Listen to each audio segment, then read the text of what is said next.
Welcome to Our Girl Relationships. We talk about the problems people face in their day-to-day lives. Let's start with the video. My entitled stepdaughter broke my heart and her mother supported her. I've had enough of them taking advantage of me and using me for my money, so I finally cut them off. I married my wife 6 years ago. My stepdaughter was 17 at the time. My wife divorced her ex-husband when my stepdaughter was 13 because he's basically a good-for-nothing, deadbeat waste of a man. He's in a band and goes away for months at a stretch. Not that I need to say it, but he obviously makes no money at all. From what I've heard and seen over the years, music for him is playing at shitty bars and drinking his wits off. My wife had enough of this behavior, which made her leave him and walk out of the marriage. Being a teenager at the time of the divorce, my stepdaughter never really forgave her mom for leaving her dad. She was too young to understand why it's impossible to stay with a man like that, and like every other little girl, she idolized her dad. Thankfully, the divorce was fairly amicable. Now I think it was a bit too amicable. And she has been able to be in touch with her dad. Well, whenever he came around from his tours, of course. Anyway, after my wife and I started dating and I met my stepdaughter after some time, she made it pretty clear that she wasn't thrilled with the idea of her mom dating. I think she was still hoping that someday her parents will get back together. Needless to say, that never happened. So I guess she kind of resented me from the very beginning of my relationship with her mother. I could feel it from the beginning, but didn't take it personally because, come on, that's just a kid. I tried my best to be affectionate to her while maintaining the right boundaries. I never tried to be a replacement to her dad, but I tried to make her warm up to me. My wife kept telling me that she'll come around eventually. After a few years, we did develop a more amiable relationship, and I thought she had genuinely accepted me. But oh well. Now I know I was never anything except a tool to achieve stability both for mother and daughter. Oh, I guess I gotta mention that I'm pretty well off. I inherited quite some money when my dad passed away when I was in my 20s, and I do pretty well as a lawyer. I'm only mentioning this because my money has turned out to be a huge determinant in my relationship with my wife and stepdaughter. Anyway, my stepdaughter got engaged recently to her boyfriend of 5 years. I've seen these kids grow up to be a lovely couple, and I honestly was proud of them. A few years ago, I got really lucky with some investments and had some extra money to spare. I talked to a few realtor friends of mine and bought a few properties in great neighborhoods around town. I have rented all of them out, but one of the houses needed maintenance work, so the tenants had moved out around 6 months ago. All the renovations are finally done, and my contractor handed over the finished project, and the place looks beautiful. This coincided with my stepdaughter's engagement announcement, and I thought of helping the young couple by setting them up with a place of their own. It's not a huge place, but it's perfect for a young family, and I was really happy about it. I told my stepdaughter and gave her the keys. She looked amazingly happy and thanked me for being the best dad ever. This also was a surprise to my wife, who got really emotional as well and thanked me many times. I also found out that they had actually been saving up for a place of their own to get after the wedding, and now that I had taken care of that, they decided to change their wedding plans and get married in sunny California. We live in an eternally cold town, so a warm Cali Beach wedding sounded absolutely delightful. My stepdaughter started planning everything and booked a few rooms for the wedding party. That was last month when the wedding was only 3 weeks away, so everything was planned out and finalized. I had even happily helped out with some of the wedding costs to make the day better for my stepdaughter. But then everything fell apart in just a day. A week ago, my wife's ex-husband decided to show up randomly. He had been touring somewhere in the South with his band and was unreachable by phone all this time. I know this because my stepdaughter had called, texted, and emailed him about the wedding ever since she had gotten engaged, and he hadn't responded once. This made her really upset because, and she had declared on multiple occasions, that she was finally done with that guy and didn't care if he's a part of my life anymore. She had told me that I have been a better father and that I would walk her down the aisle. I was very happy to have gotten that responsibility. My wife and I chose not to have kids, and I don't have any other children either, so giving away my stepdaughter at her wedding was something I was genuinely happy about. But I guess no one cared about that. As I was saying, my wife's ex-husband showed up to our city after months away. He had apparently gotten messages about my stepdaughter getting married. He showed up at her place with some gifts, and apparently all is forgiven. See, now this is something completely fine. I do want her to have a great relationship with her father. The problem is that 3 days ago, I got a call from her saying we need to meet to discuss something about the wedding. I thought it would be something usual and asked her to come over to me and my wife's place during dinner.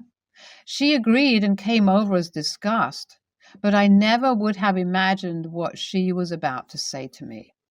She told me that she had made up with her father and wanted him to walk her down the aisle. I was hurt by this and taken aback, but I understood where she was coming from and told her that she has my blessing with that. I thought that was it, but then she said that she has something else to tell me. I asked her what, and she looked at my wife and then looked away uncomfortably. I asked my wife, "What's going on?" And she took a deep sigh and told me that the resort was fully booked and there were no extra rooms for her ex-husband to stay in. I said that's really unfortunate, but maybe we could look for a hotel somewhere close to where we were staying for him. My wife then said that I'm misunderstanding what's going on.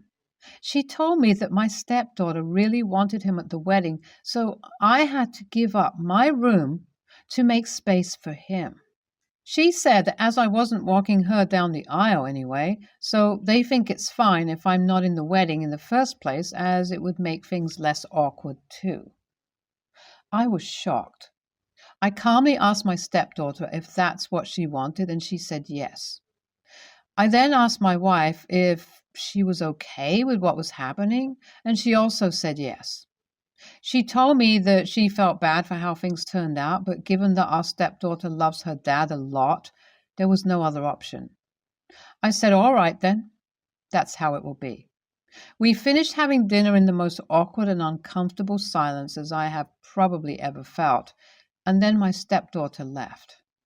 After she had left, my wife and I had a huge argument about how she had just agreed to what my stepdaughter had decided and did not even try to fight for my place at the wedding. I told her that it's really not about not being in the wedding party because I understand how much her daughter wanted her bio dad to be there, but I told her that there we could have found another place for me to stay or some other arrangement. But clearly neither of them really wanted me at the wedding. My wife got really mad and said I was being dramatic and that she'll choose her daughter over me any day. Since then, we have had many more fights about how I have tried my best to be a part of my stepdaughter's life and be a good father, while her actual father was out prioritizing everything else in life except his family. I reminded my wife that this is why she had walked out of the marriage in the first place. Things got heated, and my wife said that maybe she shouldn't have left her ex-husband in the first place. We have not spoken since that argument, and today the apparently happy family left for the wedding. I was on social media and saw my stepdaughter posting a picture of the wedding party, and that triggered me off. I've decided to take away her house, which is of course legally owned by me. I've thought about it a lot in the past few days. I also want to be separated from my wife. I simply cannot respect her after what she said about not leaving her ex. If everything is so well between them, I'm sure he'll step up and be a good father and partner for a change. AITA here? Am I being too harsh? I see a lot of confusion about why I had to give up my room. Apologize for not making it clear in my original post. The way we did bookings was that my stepdaughter was going to stay in the same room with her mom while her fiance would be sharing a large suite with his groomsmen. My stepdaughter's 3 bridesmaids were going to take another large room. This arrangement was picked because the wedding party was supposed to reach the venue the afternoon before the wedding day, and it is considered bad luck for the bride and groom to see each other the night before the wedding. The way things were set up, I was the only one with a personal room. It was decided that after the wedding, my wife would shift to my room and the newlyweds would have the room to themselves before everyone flew back a day later. I met a lawyer and started the necessary paperwork for the divorce. The much-awaited wedding party is flying back tomorrow, and I cannot wait to see the reactions of my stepdaughter and my wife when I tell them that they have both lost their houses. Oh, I guess I forgot to mention that I am keeping the house. I inherited it from my parents, and it is still legally owned by my mother. She is 89 and presently in a nursing home. I've checked with the lawyer, and he has assured me that since my mom is still alive, I don't have to worry about losing the house in the divorce. Neither my wife or stepdaughter has reached out to me since. They've gone to California, so I think it's more than fair for me to assume they're fine without having me in their lives. I've broken the news in style. My stepdaughter was greeted with an eviction notice as soon as she stepped into her house. She called me up screaming about how I can't do this to her and how I've ruined everything because she was supposed to leave for her honeymoon 2 days later, but she can't afford to go now because she needs to look for a new place to live. I told her to ask her amazing father for help. I told my wife that I'm divorcing her as soon as she reached home. I've already packed up her things and said that she is welcome to take anything that was not already in the house when she moved in. Boy, she was not expecting that. Ha ha. She tried to convince me to rethink, but then my stepdaughter called her. When she found out what I've done, she lost all decency and called me some terrible names. I told her the same thing that she said to me. I told her that maybe she really shouldn't have left her ex all those years ago. NTA, so your stepdaughter and ex-wife loved you while you were paying for everything, but the moment the deadbeat, negligent dad shows up, you're replaced without thought. What truly terrible people. You never should have given her the house or helped with wedding expenses in the first place, OP. They just used your money. Whatever you did, serve them right. NTA, I can't believe she chose her bio father over you. Honestly, I kind of feel sorry for her because he will definitely disappoint her sooner or later. It's really shitty that she made you feel like you're important to her but kicked you out of the wedding so carelessly. She definitely could have had both her biological father and you walk her down the aisle.